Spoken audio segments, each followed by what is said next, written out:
ঈদের দিন তাড়াতাড়ি ঘুম থেকে ওঠা সুন্নত। তার মানে 6টা বাজে 7টা বাজে না, ফজরের আগে।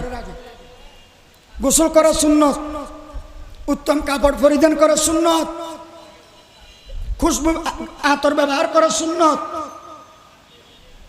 এক পথে ঈদগাহে যাওয়া, অন্য পথ দিয়ে ঈদগাহ থেকে ফিরা, এটাও সুন্নত যদি সম্ভব হয়। ঈদুল আজহার সময় উচ্চ সুরে তাকবীরে তাশরিক পড়তে পড়তে যাওয়া, পড়তে পড়তে ঘরে ফিরা সুন্নত। ঈদুল ফিতরের সময় আস্তে আস্তে, ঈদুল আজহার সময় জোরে জোরে। কবর জিয়ারত করা ঈদের দিনের সুন্নত নয়, তবে এটাও জায়েজ, এটাও করলে পারবেন, অসুবিধা নেই। ঈদের দিন, ঈদুল আজহার দিন কোরবানির গোশত দিয়ে, কোরবানির পশুর গোশত দিয়ে ওই দিনের প্রথম আহার করা সুন্নত।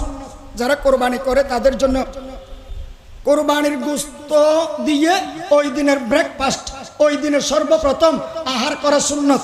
এর আগে যদি কিছু না খেয়ে থাকতে পারে ভালো।